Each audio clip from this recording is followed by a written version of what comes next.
Hello everyone, Symphoniafan 64 here, and welcome to the first episode of my new segment, Symphoniafan Talks. As I have stated before, in this new segment I will be talking about any topic that comes to my head, whether it be about video games, movies, current events, pretty much anything in general, and I will be giving my personal opinion about that topic.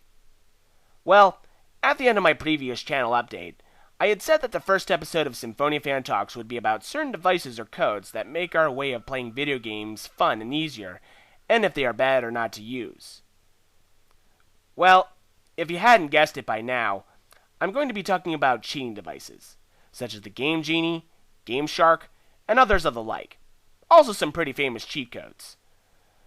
But before I talk about my personal opinion of cheating devices and cheat codes, I will be covering a brief history of these devices and codes and how they came to be before I get into my personal opinion about them, when you should use them, and what video game series I think should allow the use of cheats.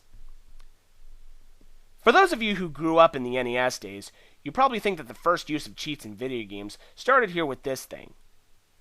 Now some of you may recognize this thing as you may have had or still have this thing, or you recognize it by watching other people use it, such as the angry video game nerd. But for those of you who don't recognize it, this is the Game Genie, one of the first early cheating devices ever used on a video game console. How this device would work is that you would insert this into your NES, along with whatever game you wanted to use it on.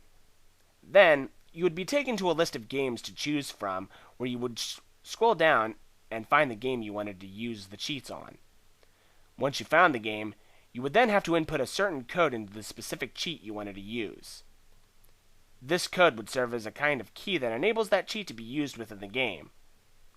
Once you are finished and fired up the game, you would notice that the cheat you wanted to use has been applied to the game. Pretty much all cheating devices after the Game Genie would use this style of inputting codes and cheats into the game. But enough about talking about stuff we already know. Let's move on to a little history of cheats.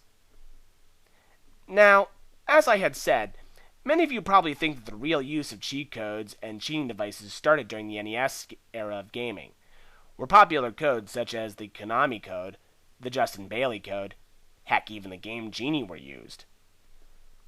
But what if I said that the first time that cheats were used wasn't on the NES, but actually on the ZX Spectrum home computer system? I can only guess that you are not convinced, so let me explain. The first ever cheat codes ever created were made mostly for playtesting purposes, where people would test out a game's mechanics and use these cheats to make the process easier. In fact, the first ever cheat code ever used on a game for the was for a game on the ZX Spectrum known as Manic Miner, where typing in the number 6031769 would enable the game's cheating mode. Most of you are probably wondering, how could this be done without a cheating device like the Game Genie? Well, unlike video games on consoles, computer games have all numerical values stored as is in its memory.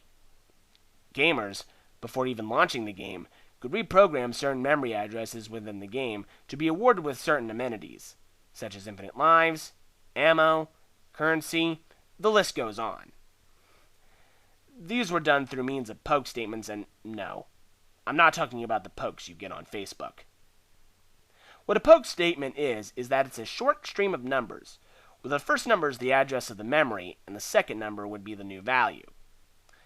These would be implemented into the game by the player by freezing the game, either through proper cartridges or use of the multi-face add-on, which is considered to be the first cheating device ever used, entering in the specific poke, and then resuming the game. So even before the NES, there were still cheat codes and cheating devices in use. As the years went on, the industry was built on the basis of cheat codes and cheating devices. Poke statements were changed into trainers and cheat codes for use on external hardware like the Game Genie and Game Shark. Cheats had become so popular that they were being published in magazines, posted on websites. Heck, there was even a TV show dedicated to cheats. By this time, cheats were not being implemented by the gamers, but in fact by the game developers. Such an example of developers leaving a cheat within the game would have to be the famous Konami code, where pressing certain buttons on the controller would grant the player with extra lives. Games like Gradius, Contra, and Super C are games that implemented this code. Other games use different means of implementing cheats, such as the use of certain passwords to obtain special rewards within the game.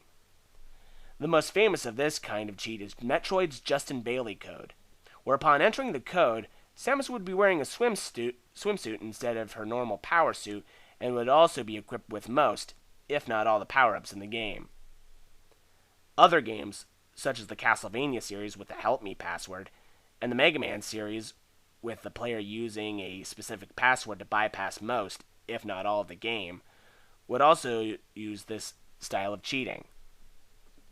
But as time went on, fewer games had this kind of feature and instead made way for external cheating devices to be used.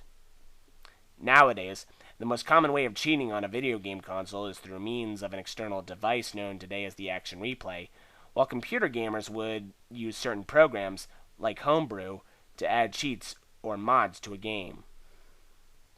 Well, that was a brief look into the history of cheating, but now let's get on to the ethicalness of using these codes and devices, and then my personal opinion.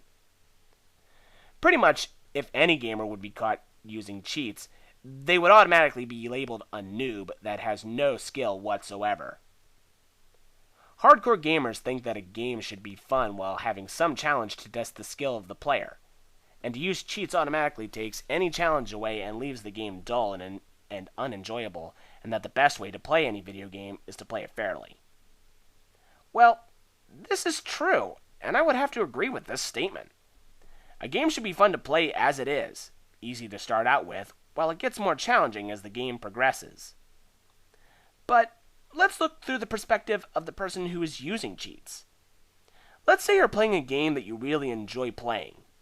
You really want to beat the game all the way through, but you can't because some boss is being a complete and total asshole, or there's a puzzle you rack your brains over trying to solve. So, what do? Do you try to take on the boss or solve the puzzle and then get frustrated and rage quit because you can't get past it? Or do you use a cheat code that gives you an edge in the game, but you run the risk of being called a noob because of it? Gamers of any kind agree that a game should be fun, and that's the thing. Do you think it's fun to be stuck forever on a part in a game that you just can't get past? If you say no, then that would be the correct answer. In my opinion, a game should be both fun and challenging, but if that challenge is just too great for the player, he or she has every right to use a cheat code to get past that section of the game, just as long as they take out the cheat afterwards. I would also like to mention that I believe that as long as the player has beaten the game once, then he or she has every right to cheat, because as long as they beat it fairly the first time through, they should be allowed to use the cheat, or use cheats, the second, third, fourth, hell, even the 1,000th time they play the game. Lastly, I want to talk about which video game series I believe should be the only series to use cheats. It is my personal opinion that the one video game series that I have played that deserves the use of cheats is none other than the Pokemon series. Why Pokemon, you may ask? Well, it's mostly due to that famous slogan, "Gotta catch 'em all."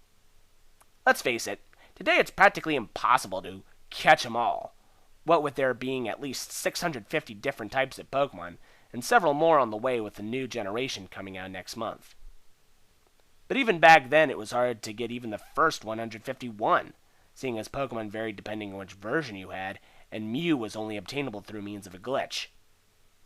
This meant that if your game didn't have the Pokemon you wanted, you would have to trade with another person who had a different version than the one you had to get it, and if you didn't know anyone else who had a different version, or you or them didn't have a link cable for that matter, you were pretty much up shit creek without a paddle. I realize nowadays that people who play the Pokemon games already can trade by themselves, due to the fact that many of us own both versions of the game and have at least 2 handheld devices. But even then, it still can be impossible to trade over Pokemon in certain games, as some won't allow you to trade until you beat the Elite Four and obtain the National Dex. Pretty much, if you're going for the Pokedex completion, then cheating is the best way to go, just as long as you don't make the Pokemon you want to be overpowered as hell.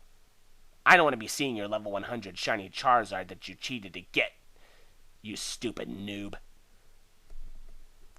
Well, that pretty much covers up my discussion about cheat codes and cheating devices. We had covered a brief history of cheats in general, and when it comes down to it, cheat codes and cheating devices should only be used if you are really frustrated because you can't seem to get past a certain part in a game, or you have already beaten the game fairly and want to use cheats just for the hell of it. Lastly, I stated that the only series you should be allowed to use cheats on is the Pokemon series, so that way catching them all can actually be reasonable, just as long as they're not overpowered.